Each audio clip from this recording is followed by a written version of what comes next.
Again, good morning. Welcome to Milwaukee and the 35th Annual RAA Convention. I'd like to really especially thank and welcome our first-time attendees. And I trust your reaction to this show was like our Industry Affairs Director, Liam Connolly, when he walked into his first RAA convention, and he whispered to me, in the immortal words of our Vice President, Joe Biden, "This is a big deal."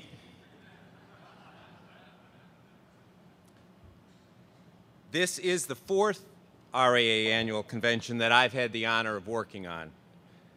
And as I've said at the previous three, managing this convention is really probably the most fun part of a really terrific role. This event is special for many reasons. First, the unparalleled support that we receive from our 32 member airlines and their CEOs who devote their time and the time of their people to attend. Second, it's the tremendous resources provided by our sponsors, by our more than 180 exhibitors, and this year, well over 1,700 registered attendees, and that is a record for 35 years. Without your financial support, RAA would not be able to do the valuable work and our team does for you for representing regional aviation in Washington and across the country.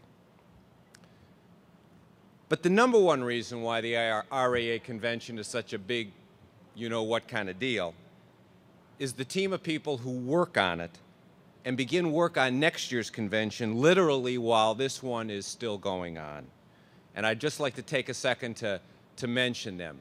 It's our convention manager, John Rubsamen, Chantel Hilton, Megan Gatton, our sales head, Marlene Meerman, who continued this year selling booths literally while giving birth to her first child some 10 weeks ago.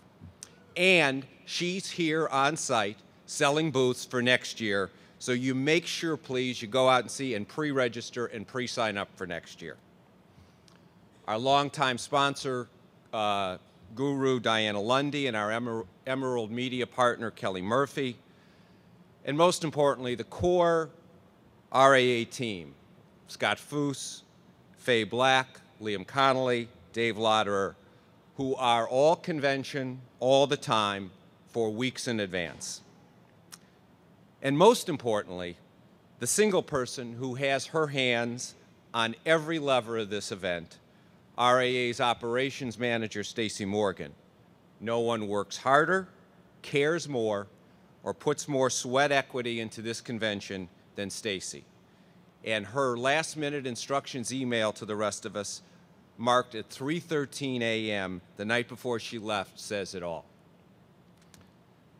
I've kind of taken special ownership of this year's convention as if my fingerprints aren't all over it with golf, a ball game, free beer, and racing sausages. Because it's the first one that I've actually had the privilege and responsibility for picking the location. So if anything goes wrong, I can no longer blame my wonderful predecessor, Debbie McElroy. But everyone's first question is, why Milwaukee?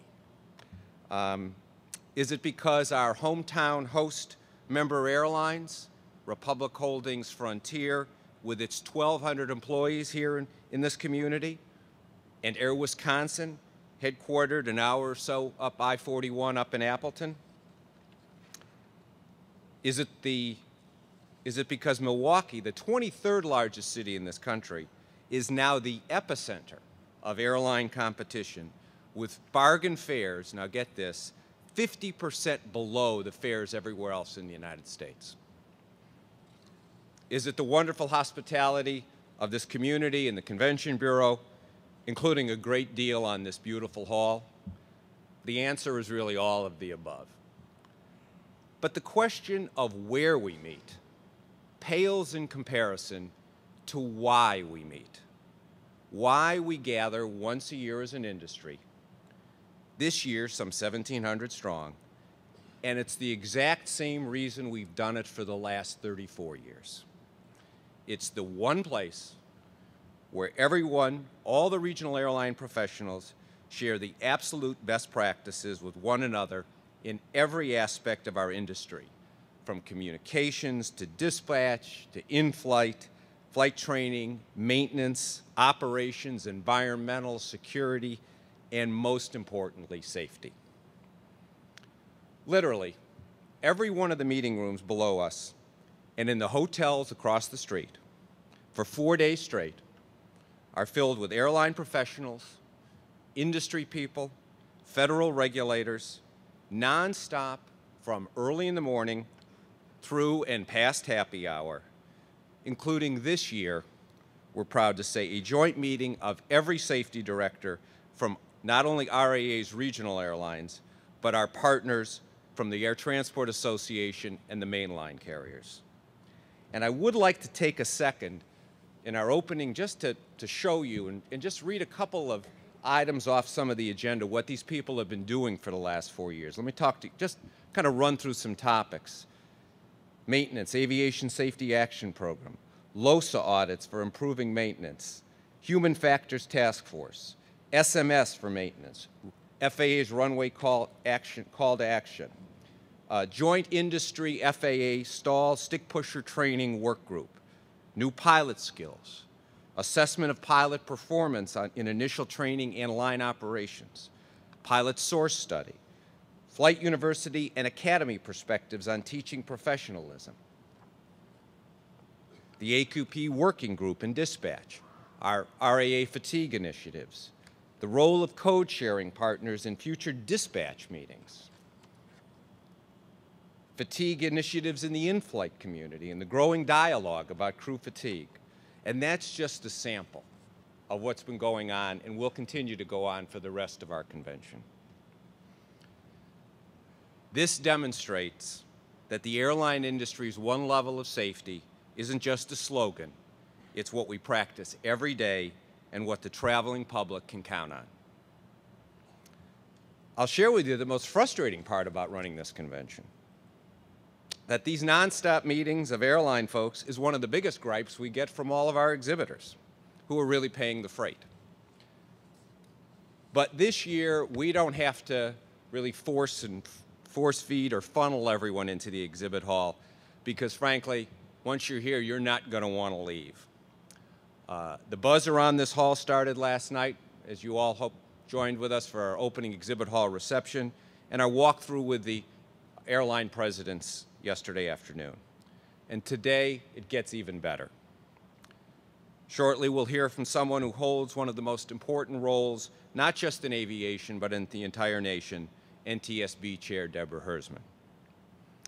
And later on this morning, we've moved our airline presidents' press briefings right here so you can hear the latest from the top in the same real time as the reporters. And you can even beat them to tweeting it. And yesterday's USA Today, Twitter power, I saw.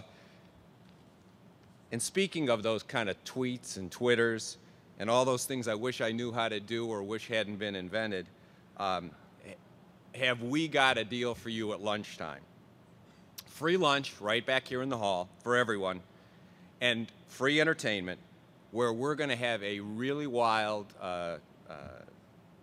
top-of-the-line social media panel discussion with the leading bloggers in the aviation community, and they've agreed to answer everyone's tweets in real time. Later on, at 2:30, again, right here in this hall, I urge everyone to take time out from what you're doing and to hear a how-to primer on a subject that we're spending the rest of the convention working to prevent. And that's how to best prepare for emergency responses, conducted by noted aviation attorney Mark Dombroff.